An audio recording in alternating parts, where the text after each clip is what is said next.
ለምርቃቱ የተገዛው በሬ ወቅቶት ሕይወቱ ያለፈው ተመራቂ የቀብር ስነ ስርዓቱ ተፈጽሟል።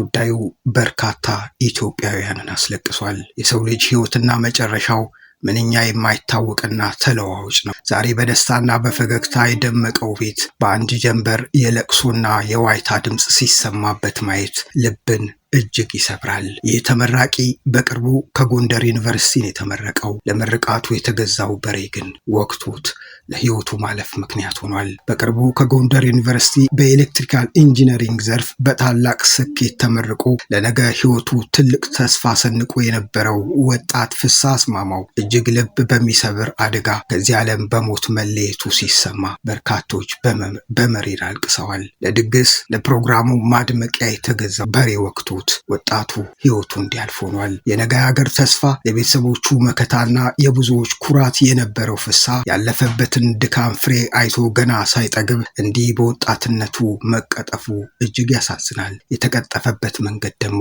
ሐዘኑ መሪር ያደርገዋል። የተስፋ የተጣለበት ወጣት ከሳምንት በፊት ነበር የምርቃት ካባውን የደረበው። ወላጅና ዘመድ አዝማዶቹ የምርቃቱን ደስታ አብሮት ለማሳለፍ ከጎንደር ጋይንት ከተማ ወደ ተወለደበት አካባቢ ይዘውት አምርተው ነበር። ነገር ግን በትላንትናው ዕለት ለምርቃቱ ድግስ ተብሎ የተገዛው በሬ በድንገት ወቅቶት ሕይወቱ ሊያልፍ ችሏል። ለአምላክ ምስጋናውን ተብሎ ለደስታ ማክበሪያ የተዘጋጀው በሬ በአሳዛኝ ሁኔታ የቤተሰቡን ተስፋና ደስታ ይዞ ተጉዟል። የዚህ ወጣት ስኬትና ህልም ባጭር የተቀጨበት አሳዛኝ የቀብር ስነ ስርዓት ዛሬ በጋይንት ጎብጎብ ቀራኒዮ መድኃኔዓለም ቤተክርስቲያን ወዳጅ ዘመዶቹ፣ የክፍል ጓደኞቹና የአካባቢው ማህበረሰብ በተገኘበት ተፈጽሟል። በርካቶች አልቅሰዋል፣ አንብተዋል። አንዳንዴ ህይወት መልኳና ገጽታዋ እንዲህ ይጠናቀቃል።